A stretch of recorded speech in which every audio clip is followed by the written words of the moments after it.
আল্লাহর কোরআনের দিকে অগ্রসর হলো, ইসলামের দিকে ধাবিত হলো, আল্লাহর দ্বীন প্রতিষ্ঠা করার জন্য নিজের জীবন সংগ্রামে চালিয়ে গেল।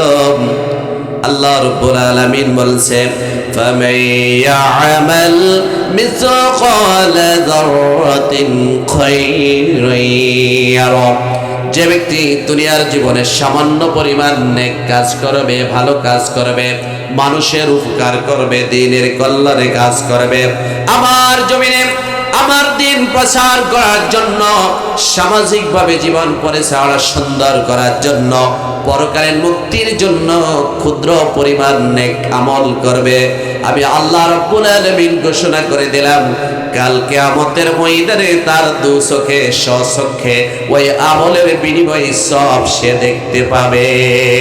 সুবহানাল্লাহ। দুনিয়া হলো একটি পরীক্ষার হল, যাহা করিবে পরকালে পাবে তার ফল। আর দুনিয়া এমন একটি দুনিয়া, হায়রে কপাল মন্দ, চোখ থাকিতে অন্ধ, কিয়ামতের ময়দানে বসে বসে সেদিন কান্দল, কোনো লাভ হবে না। ঠিক না ঠিক? এই জন্য নেক আমল করার জন্য সুইটেবল উপযুক্ত সময় হলো এখন দুনিয়ার জীবনে। বিশ্বনবী মুহাম্মদুর রাসূলুল্লাহ সাল্লাল্লাহু আলাইহি ওয়াসাল্লাম বললেন, দুনিয়া হলো একটি নেক আমল করার জন্য আখিরাতের শস্য ক্ষেত্র। এই জমিনের মধ্যে, দুনিয়ার জীবনের মধ্যে যে ব্যক্তি নেক আমল করবে, ভালো কাজ করবে, পরকালীন জীবনে ওই নেক আমলের বিনিময়ে আল্লাহর পক্ষ থেকে তার বিনিময়ে জান্নাত পাবে। সুবহানাল্লাহ। আমার প্রিয় হাজিরিন, فَمَن يَعْمَلْ مِثْقَالَ ذَرَّةٍ خَيْرًا يَرَهُ। দুনিয়ার জীবনে ছোট্ট ছোট্ট প্রতিটি নেক আমলের সওয়াব আল্লাহ রাব্বুল আলামিন আপনার আমল থেকে বাদ দিবেন না। আপনি যতটুকু আল্লাহর দিকে অগ্রসর হবেন, যতটুকু আল্লাহর কোরআনের দিকে অগ্রসর হবেন, যতটুকু ইসলামের দিকে ধাবিত হবেন, তার প্রতিটি নেক আমলের বিনিময়ে আল্লাহ রাব্বুল আলামিন আপনার বিনিময়ে জাযা দান করবেন। বিশ্বাস হয়? আরো জোরে বলে বিশ্বাস হয়? বিশ্বাস হয় না, কারণ এখন তো ওয়াদার মৌসুম। কিসের মৌসুম? ওয়াদার মৌসুম। আমি ক্ষমতা ফেলে আকাশটা নিচে নিয়ে আসবো, জমিনটা আকাশে উঠাইব, আপনারা কোন জিন্দাবাদ? ঠিক আছে, ইয়েস ইয়েস ইয়েস। ক্ষমতার পরে আর কাউকে চিনা যায় না, দেখাও যায় না, এরকম আছে না নাই? অথচ আল্লাহ রাব্বুল আলামিন বললেন, বান্দারা, দুনিয়ার মানুষের ওয়াদা মিথ্যা হতে পারে, আমি আল্লাহ রাব্বুল আলামিন তোমাদের বিষয়ে যে ওয়াদা করেছি, অঙ্গীকার করেছি, কথা দিয়েছি, ওয়া'দাল্লাহি হাক্কান ওয়া মান আসদাকু মিনাল্লাহি হাদিসা। আমার ওয়াদা সত্য, আমার প্রতিশ্রুতি, আমার অঙ্গীকার, আমার প্রমিস, আমার শপথ সত্য।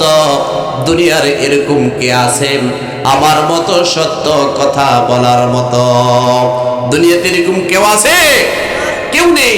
সব মিথ্যা কথার দোকানদারি, মিথ্যা কথার দোকানদারি। অথচ আল্লাহ বলছেন, দুনিয়ার জীবনে যদি তুমি নেক আমল করতে পারো, সেই নেক আমলের বিনিময়ে জাযা, প্রতিদান আমি আল্লাহ রাব্বুল আলামিন পরকালে তোমার আমলে অবশ্যই। অথচ সেই নেক আমল ছেড়ে দিয়ে, পরকালকে ছেড়ে দিয়ে দুনিয়ার ছাতামাতা রাজনীতি, অর্থনীতি, সমাজনীতি, নেতা নেত্রীর পিছনে নিজের জীবনটা শেষ করছে। অথচ আল্লাহর কোরআনের সমাজ ব্যবস্থা কায়েম করার জন্য কোনো চিন্তা অনুমতি নেই। পরকালীন আল্লাহর আদালত থেকে বাঁচার জন্য এমন কোন চিন্তা ভাবনা নেই। এরকম মুসলমান এই এলাকায় আছে না নাই?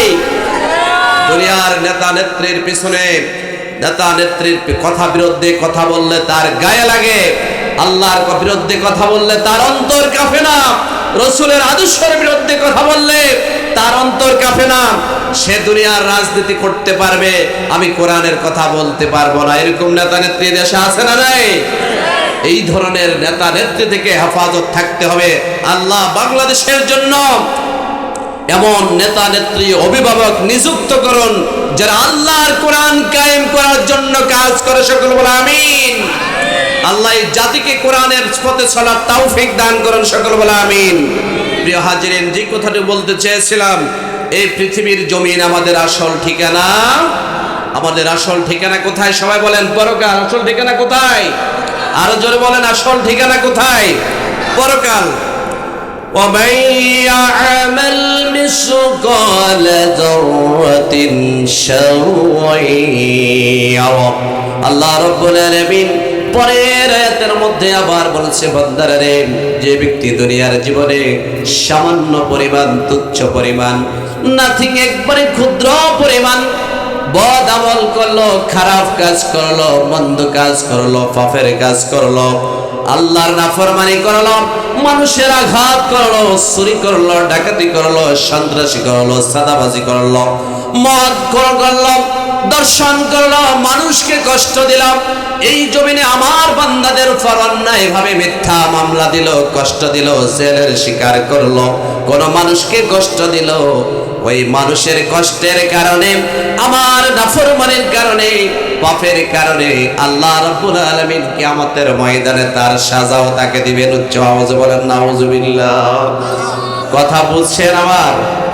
নেক আমল করলেও সেটা কাল কিয়ামতের ময়দানে দেখতে পাবেন, বদ আমল করলেও সেটার সাজাও কাল কিয়ামতের ময়দানে আল্লাহর কাছে সেটা আপনারটা আপনি পেয়ে যাবেন। তাহলে আল্লাহ সত্যবাদী, আল্লাহ কারো প্রতি কমও করবে না, বেশিও। আপনার আমার সিদ্ধান্ত নিতে হবে আমরা কোন পথে থাকব। সত্যের পথে, কোরআনের পথে, ইসলামের পথে যদি থাকতে পারি, আমাদের প্রত্যেকটা নেক আমলের বিনিময়ে আল্লাহ তাআলা রব্বুল আলামিন 10 গুণ বৃদ্ধি করে দিবেন। জোরে বলেন সুবহানাল্লাহ। মান জাবিল হাসানাতি ফালাহু আশরু আমসালিহা। যে ব্যক্তি 1% নেক কাজ করলো, ভালো কাজ করলো, আল্লাহ বলছেন আমি আল্লাহ এই আমলের সবকে 10 গুণ বৃদ্ধি করে দেই। আপনি কার পিছনে ঘুরছেন? আপনি কোন দিকে সময় নষ্ট করছেন? আপনার পরকালের জীবনটা ধ্বংসের দিকে যাচ্ছে। কোন চিন্তা ফিকির আমাদের মাঝে কিছুই। আমার প্রিয় ভাইয়েরা, বাবারা, সম্মানিত মা ও বোনেরা, পর্দার আড়ালে মা ও বোনেরা, দুনিয়ার জীবনে একটু অসুস্থ হলে আমরা হাসপাতাল চলে যাই, নোয়াখালী চলে যাই, ঢাকা চলে যাই, সিঙ্গাপুর চলে যাই, লন্ডন চলে যাই, জাপান চলে যাই। এই 3.5 হাত বরের মধ্যে একটু অসুস্থ হলে আমরা হাসপাতাল, ডাক্তারের চিকিৎসার জন্য চলে যাই। অথচ একটু চিন্তা ওই মুসলমানের ভিতরে নাই, আমার মৃত্যুর পরে এই বডিটা, 3.5 হাত বডিটা কবরে কি অবস্থা থাকবে, পরকালে কি আমার শাস্তি হবে না আল্লাহর জান্নাতের শান্তির মেহমান হব, ওই চিন্তা ফিকির বাংলাদেশের মুসলমানের ভিতরে এখন আর। শুধু একে অপরের সমালোচনা। আর সবচেয়ে বড় মজার বিষয় হলো, বাংলাদেশের সব মানুষগুলো এখন জান্নাত থেকে পালিয়ে আসছে, শুধু এলাকার ইমাম সাহেবেরা আর মৌলবীরা, আলেমরাই খারাপ। এটা তো আপনাদের এলাকায় নাই মনে হয়। চায়ের দোকানে বলেন, মসজিদের ইমামতি, মসজিদ কমিটি থেকে শুরু করে, মুসল্লি থেকে শুরু করে, গ্রামের পাড়ায় পাড়ায়, মহল্লায় মহল্লায়, সকল কাজে কাজে সমালোচনা হয় কার? ইমাম সাহেবের। সব ভালো ভাই, কি নামাজ পড়বো? নিজে নামাজ তো পড়ি না, আমাদের সমাজের ইমাম সাহেবের চিন্তায় আমি ঘুম আসে না। এই ধরনের মুসলমান এই এলাকাতে নাই। এরকম আছে না নাই? নিজের চিন্তা নাই, সেই ইমাম সাহেবের চিন্তায় তার ঘুম। ইমাম সাহেব বললে যে আল্লাহর কাছে কি জবাব দিব? আমার কাছে, আপনাদের কাছে প্রশ্ন রাখতে চাই, ইমাম সাহেবের কবরে কি আপনারা কেউ যাবেন? আমার কবরে কি আপনারা যাবেন? আমার প্রশ্নের উত্তর কি আপনাদের থেকে না নেবেন, আমার থেকে নেবে? সুতরাং অন্যের সমালোচনা, অন্যের চিন্তা না করে নিজ চিন্তায় ব্যস্ত থাকুন। আল্লাহ রাব্বুল আলামিন বললেন, ও বান্দারা শোনো, তোমরা পরকালীন আল্লাহর আযাব থেকে বাঁচার চেষ্টা করো। ইয়া আইয়ুহাল্লাযীনা আমানু হাল আদুল্লুকুম আলা তিজারাতিন তুনজিকুম মিন আযাবিন আলীম। হে ঈমানদাররা, আমি কি তোমাদেরকে এমন একটি ব্যবসার সন্ধান দেব না, যে ব্যবসা করলে জাহান্নামের আযাব থেকে বাঁচতে? সেই ব্যবসা করলে জাহান্নামের আযাব থেকে বাঁচতে। আল্লাহ সেই ব্যবসার পথ, জান্নাতের পথ আমাদেরকে দেখিয়ে দিয়েছেন। আমরা সেই পথে চলতে রাজি, সেই পথে চলতে রাজি নয়। মানুষের তৈরি করা মতবাদ দিয়ে ঈশ্বরচন্দ্র বিদ্যাসাগর কি বলেছেন, রবীন্দ্রনাথ ঠাকুর কি বলেছেন, বিভিন্ন বিজ্ঞানীরা, বিভিন্ন নাস্তিক্যবাদীরা কি বলেছেন, ওই চিন্তা, ওই মতবাদগুলো সমাজে বাস্তবায়ন করতে চায়। আল্লাহর জমিনে আল্লাহর কোরআনের শাসন ব্যবস্থা কায়েম হতে হবে, এই চিন্তা ফিকির আমাদের মাঝে এখন আর, খোদার কসম দিয়ে বলছি, যতদিন পর্যন্ত এই জমিনে আল্লাহর দ্বীন প্রতিষ্ঠা না হবে, কোরআন প্রতিষ্ঠা না হবে, পৃথিবীর কেউ শান্তি দিতে পারবে। স্বাধীনতার পর থেকে যারা এই